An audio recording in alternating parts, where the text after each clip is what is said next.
Welcome to the Making Health Doable podcast. I'm Cheryl Borchardt. And I'm Sarah Shaw. And together we're your hosts on this journey as you learn what it takes to live well. We are dedicated to tackling topics that empower you to make massive progress in your health and wellness journey by using our pillars of health: eat well, move well, live well, and respond well. At Doable Health, our mission is simple: to help everyone live well. As a team of physicians, board-certified health coaches, and law enforcement experts, we're here to serve employees and first responders with coaching, workshops, and masterclasses designed to conquer stress, anxiety, and burnout. But our dedication doesn't stop there. We're also committed to improving wellness for individuals like you by offering at-home lab testing and personalized coaching to support your unique needs. Because whether you're an employee, a first responder, or simply an individual seeking better health, we believe that life can feel better for everyone when health is made doable.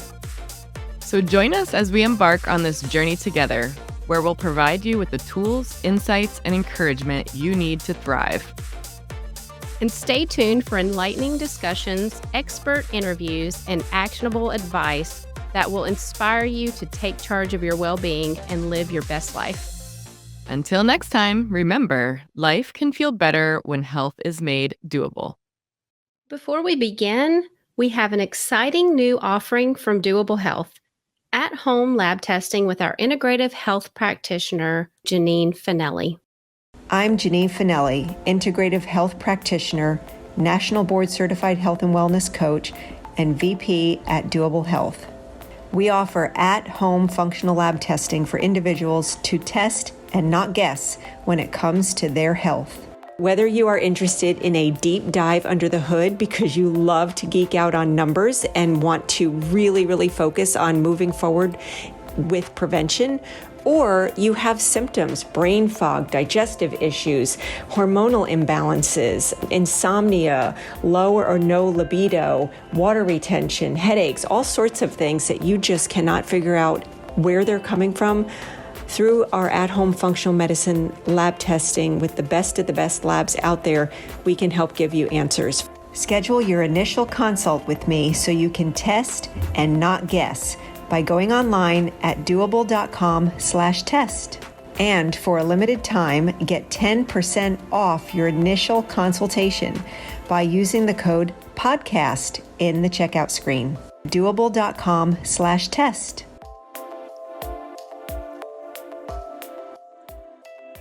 Today, we're joined by Thaís Naveda Luy, who is a bilingual Venezuelan Canadian-American journalist specializing in marketing and public relations. She is a national board-certified health and wellness coach who is passionate about holistic health. She has numerous certifications, including being a Spalding Harvard Certified Culinary Coach and an Institute of Integrative Nutrition emotional eating coach. At Doable Health, Thaís combines her passion for coaching with the joy of serving the Latin American community, both from the coaching and marketing perspectives. And she serves as our Director of Marketing and Multicultural Affairs. Welcome, Thaís. Thank you so much, Cheryl. It is such a pleasure to be able to be here. Thank you for the very comprehensive introduction. Today, we're going to be talking about eating well for life. Mhm. And Thaís has recently been conducting some of our Circle's masterclasses around food and nutrition. So I'm excited to dive into this topic with her today. So Thaís, as we get started, I want to ask you a question. Tell us a food that you didn't like as a child that you do eat as an adult. I think that would have to be onions. Onions. Yeah, I Okay. remember my mom just trying to hide them every time she cooked. And in Latin America, we use something called sofrito, which is basically a base for flavor. And normally has onions and garlic and peppers. So that was my nemesis growing up. Like if I found a sofrito anywhere or the onions anywhere in the food, I would be like, I don't like it. And right now, I just love it. I use it for everything. I like add extra onions to the wok or to my preparations. I roast onions. I recognize the value they have for nutrition, Mhm. especially for cardiovascular health. So they are one of my staples. And I do the same for my kids. I just try to mince them or cut them very, very small or blend them into my recipes so they don't find them. And I hope that they grow to love them. Yes. It reminds me of when we're raising our children and we hear they have to be exposed to a food so many times to acquire a taste for it. So it almost sounds like that's what happened with you. Yeah. Yeah, definitely. I think that we eat emotionally, like all of our patterns when we eat are tied to emotion.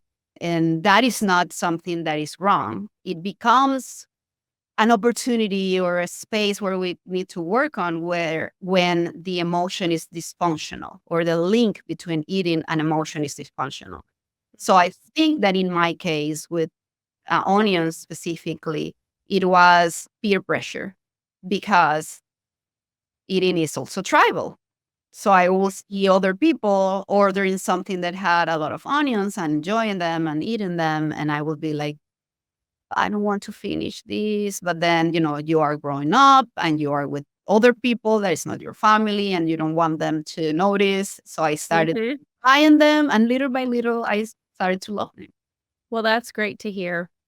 Well, thanks for sharing that with us. And as we get started with our topic today, I'd love for you to share with our listeners just overview of some general considerations for eating well. And we know eating well is a foundation for all health, and we hear this all of our life. It goes along with exercise well, movement, Mhm. and the other things that we learn. But talk with us a little bit about just a high level consideration. What does it look like to eat well? So I always like to present this notion comparing it to a car. If you buy a very, very expensive, luxurious, high performing car, you are not going to fill it up with water. You are not going to fill it up with oil. You are going to use high octanage gas, right? Mm. Yeah. The same with our body. We are a perfect machine and we need fuel to be able to perform to a level that reaches our potential. So when we are lacking those nutrients, we are not achieving what we can. That means brain function, that means digestion, that means hormones. So basically, it's not an exaggeration to say that nutrition is the building block of what we are. And there is a saying that has become popular lately that I really like to use, and is we are not what we eat. We are what we can absorb from what we eat. This adds like a different level. So we have the fuel, but that fuel needs to be really efficient, needs to be really high quality. Because if you use diesel in a motor that is not prepared to take advantage of diesel, it's not going to start. It's going Right. to burn out.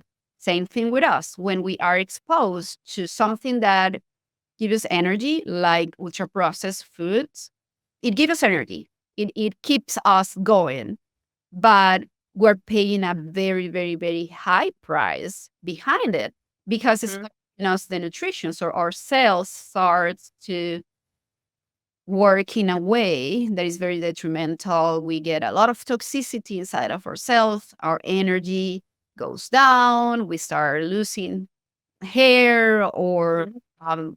sleep gets difficult. We don't have energy to exercise. So it becomes a circle. Yeah.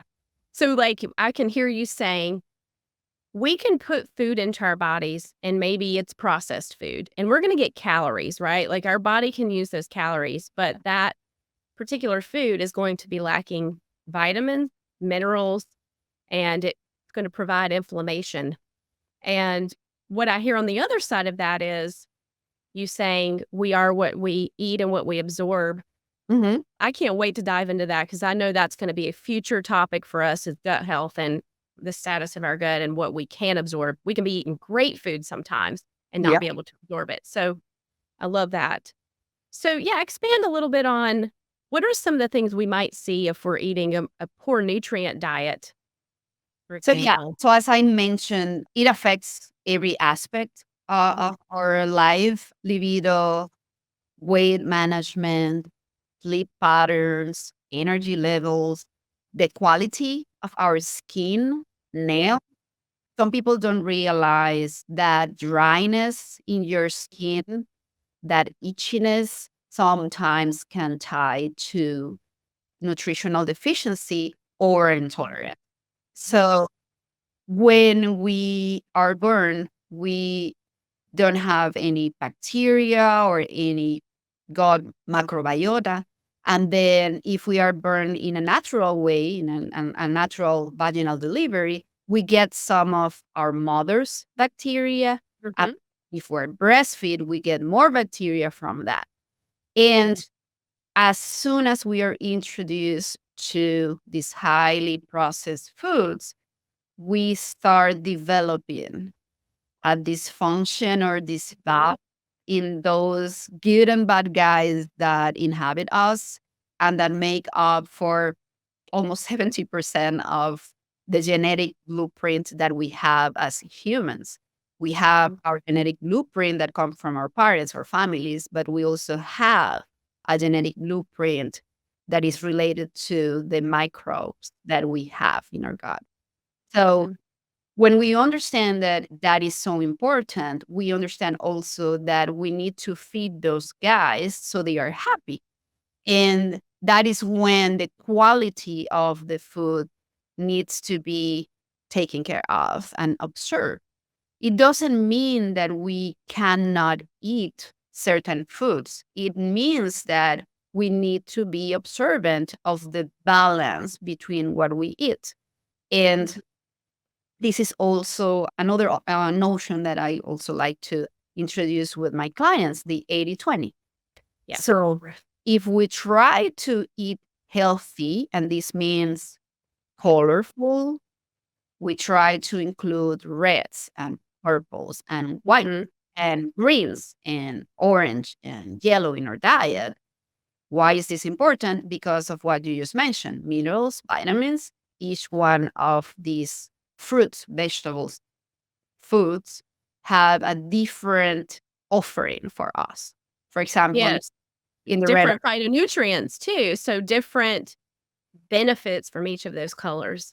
Yeah. exactly. And for example, with tomatoes, right? We get lycopene. That's one of the nutrients that we get with tomatoes. And when we eat the tomatoes in different ways that are not highly processed, we eat them raw. They Mhm. get more fiber, more vitamin C. We cook them a little bit, and the lycopene becomes more bioavailable. Yes. And Mhm. then if we eat them frozen, we can have the same nutrition, but at peak. Why? Because normally when we buy frozen foods, they have been harvested are at their peak. So when we go and buy at the grocery store, they have been harvested when they are not ripened and then transported. And then they have been ripened in an environment that doesn't have natural light, doesn't have Yeah. the sun. Mhm. Right. So, and I know that, oh, this lady's crazy. She's talking about so many details, but It matters. All yeah, of this matters. Yeah. Which yeah. these are things we are gonna unpack Mhm. as our podcast progresses. We will be diving deeper into all of these lovely things. I mean, we could go down so many rabbit holes, Oh, yeah. and those are all great considerations. Something that here's another little tidbit that I just thought of is iron. Some people who are iron deficient, if you will pair your iron-rich foods with vitamin C, so it makes it more like your body is able to absorb those nutrients better. So yeah, even the combinations of our foods matter a lot of the times too. Yeah. Yeah. So And now that you mention iron and vitamin C, eating those foods, that package of vitamin C and iron, far from calcium. So if you have mhm. high in calcium, just separate them from this package so you can absorb this without influencing that. And that's the chemistry of the body. And that's the beautiful thing about it. You asked me about what considerations in general, and I mentioned eating a colorful diet. Also, eating different preparations, right? With what I made with tomatoes, but it's also important because when we introduce different textures in our meals, we are promoting mastication, salivation, and enzyme production. And we need these enzymes to be able to digest and to take advantage of the nutrition of this food. So that ties to when and how we eat. I understand and I am guilty as charged. Now, have very hectic and very busy schedules. And sometimes we just grab something that is easy and we stay in our computer or doing whatever it is we do for work, or we are driving our kids around or whatever it is that takes our time. And we are eating without paying attention. Mhm. So we are making our connection to food, that emotional connection to food, dysfunctional. Mhm. We need to be able to get that emotion of, oh, this smells good. Because when we smell, that's the first signal that we are sending to our brain, to our gut. Get The enzymes in the mouth, the saliva, everything ramps up. Yes. exactly. And even the acid in the stomach Mhm. starts producing as soon as we realize that we're going to eat. So a lot of people complains about having acid reflux. Mhm. This comes because we are not producing enough acids. It seems counterintuitive, but that's a reality. Oh, So it when is. we are rushing out, when we are like, just, I'm gonna just munch on this and that and grab and continue eating during the day, our acid production slows down. And what happens with that is that we're more prone to infection Yes, we and are. indigestion. So that would be another consideration. When and how are you eating? Are you making time? Are you chewing properly?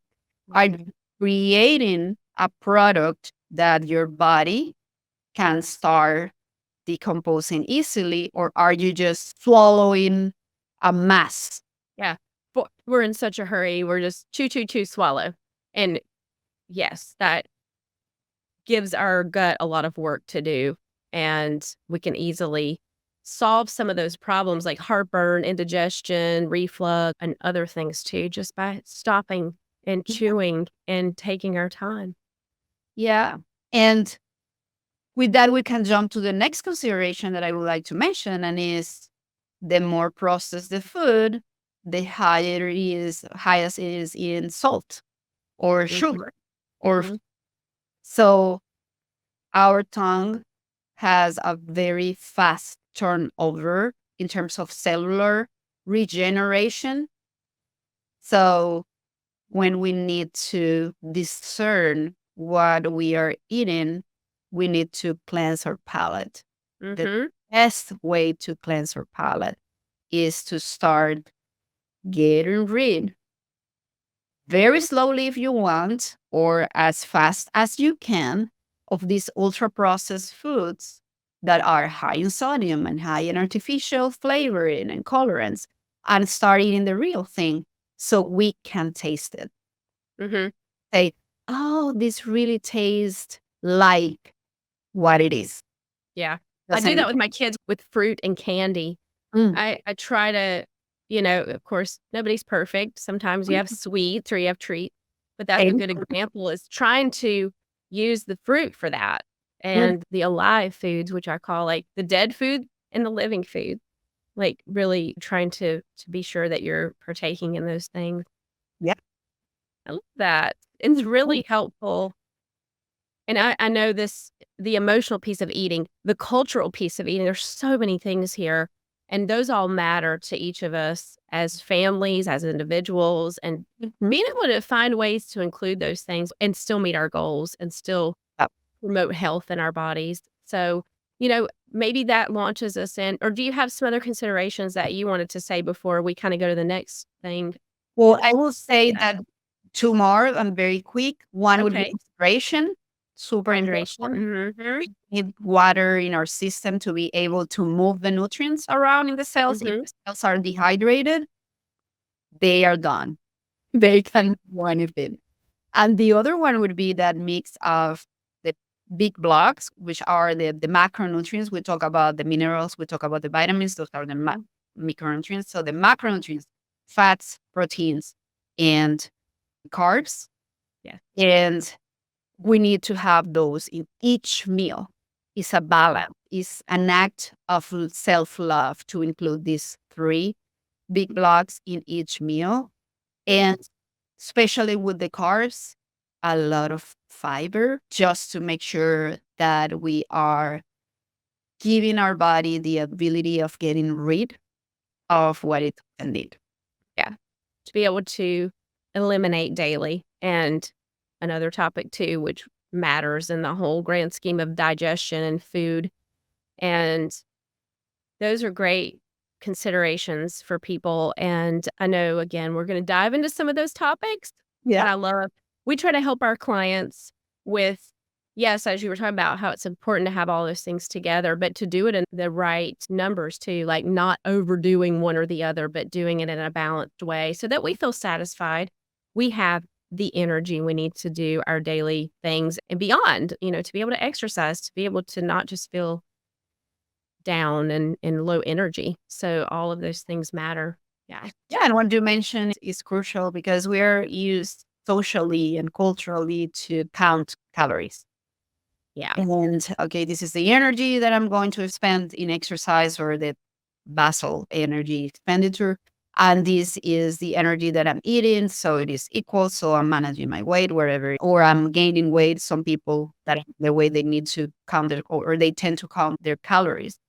Mhm. I will propose that instead we count nutrients. We Mhm. count how many grams of fiber, how many grams of proteins, how many grams of fat, how many different vegetables and fruits are we including in our diet in a week.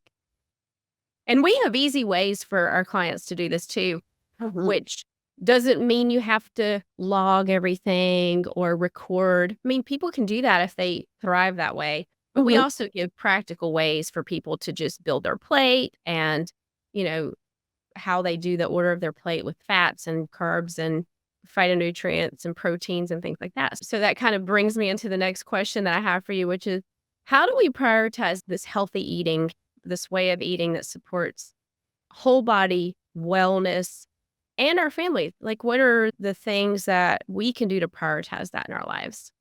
I would say start where we're at, establishing goals that are really feasible, realistic for what we have in the moment.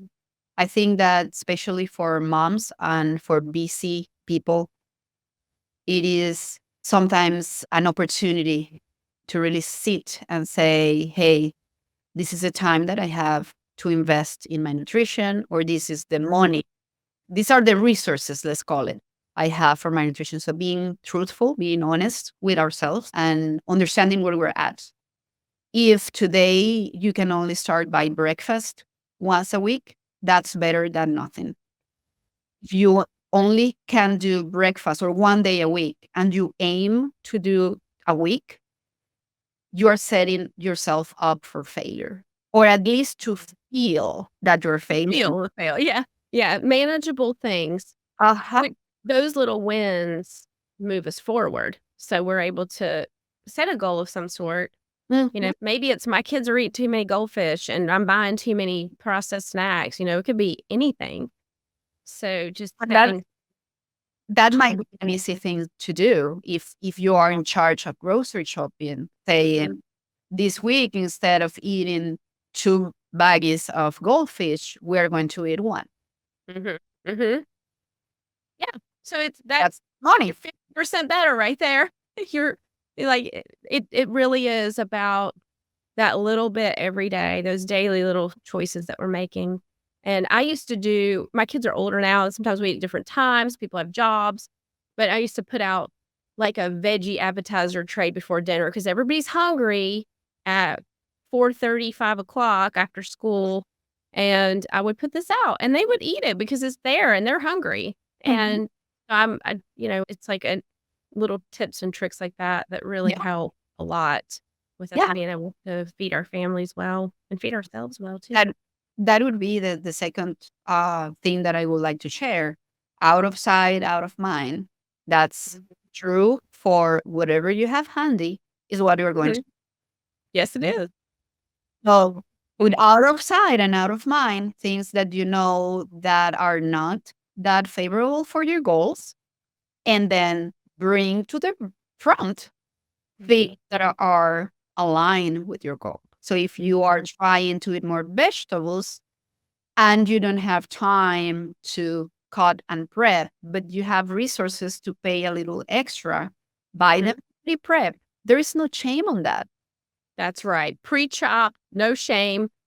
Hey, better than grabbing something else that, not a living food, right? Exactly. And then you put those pre-prepped vegetables Mhm. or the vegetables that you yourself prep and your fruits and everything on the front. If you have little kids, this is a trick that I really, really love because I have seen that it works over and over again and it's so easy. Change how you have your shelves organized, and that goes to the fridge also. Yeah. Put on their eye level, their eyesight, fruits, vegetable, whatever it is that you want them to eat, and move to the upper where they cannot reach, and to the back, the things that you Mhm. don't want to eat. And of course, kids are creative, and of course, they can go and grab a Take chip. it over. But if they are satisfied with things that are to their liking, so that's another tip. Surveys. Mhm. What fruits do you like to try? Have you ever tried that fruit that looks like a star? Yeah. You want to try it with me? Let's buy it. What's the worst that can happen? That you don't like it? Yeah. So you don't buy it again, right? Then you try something else. So things like that, like building up systems, like the rotation of that pantry. Okay, so we ate a lot of red foods last week, and there are green and orange foods in season.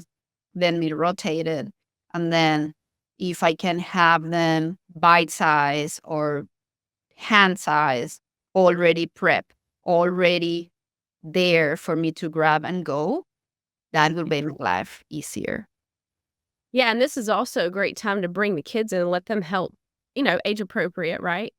Even a small 3-year-old can take a butter knife and chop a banana or do Mm. something that's soft. So that's a good opportunity to bring them into making their snacks and getting their little servings ready so they can just easily grab something and take it with them. Yep. Yeah. I love these tips. So as we wrap up, I'd like to finish with what are some little bits of wisdom that you would share with us as we are sometimes busy and may have to eat out, I know a lot of families wanna cook for their family. A lot of moms and dads wanna cook for their families every night. Maybe they can't, maybe they have sports, and maybe Mhm. they have to grab something on the go. What would you share as, some considerations to still be able to eat in a healthy way? The easiest one would be having the seasonings on the side. Always Mhm. ask for the seasonings on the side. Reason why you can control how much of that you eat. Mm. So whenever they prepare something for you, you don't know if they were distracted and dumped the whole thing Yeah. out. 3 times the salad dressing today. Exactly. And that I think that having control on what you eat without obsessing, of course, Mhm. gives you that perspective, give you the ability of celebrating and recognizing your successes. And that gives you the push to continue. So when eating out, dressings on the side, knowing the portions also. So if you are eating with your kids and you know that you're going to end up eating half of the burger because they are too small and they cannot eat it, consider having yourself something that is smaller, an appetizer or a salad, taking into consideration that you're going to eat half of that burger. Or make yourself peace in your mind with not eating the whole thing.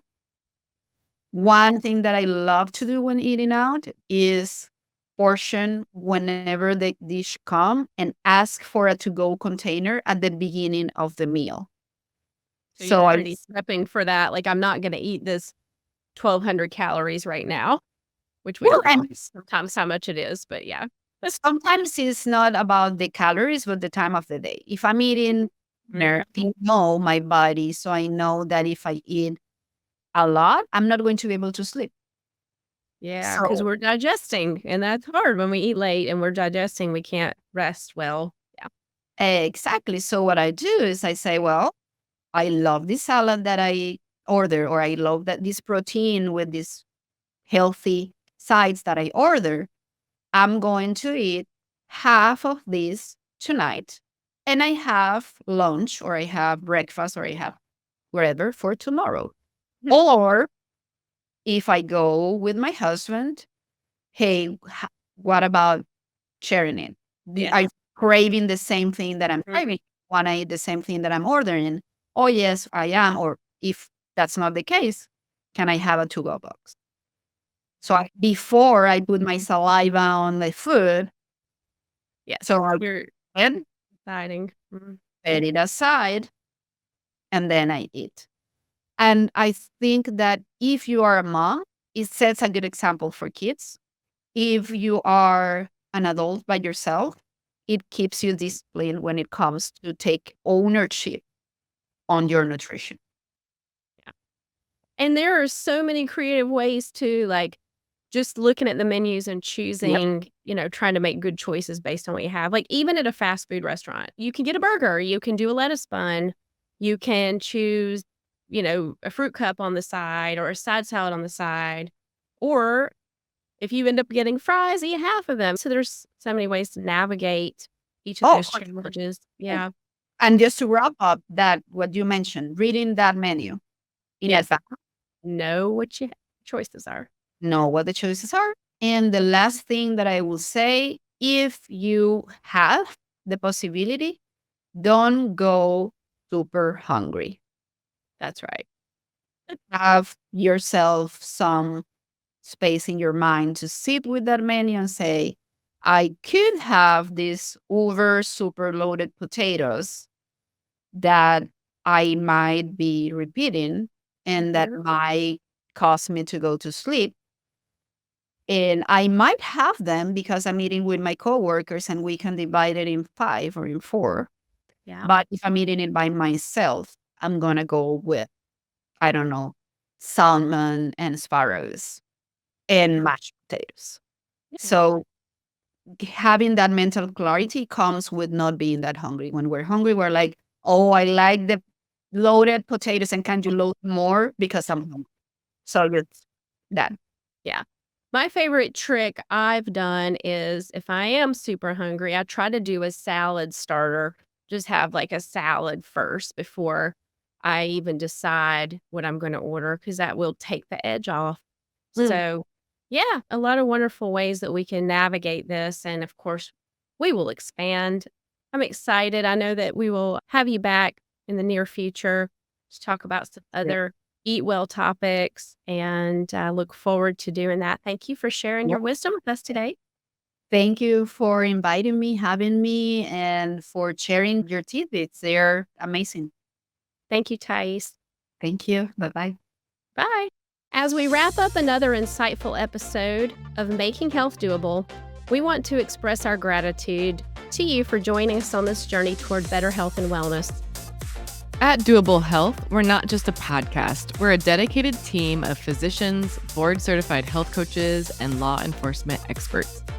And together, we're on a mission to serve employees and first responders, providing coaching, workshops, and masterclasses tailored to conquer the challenges of stress, anxiety, and burnout.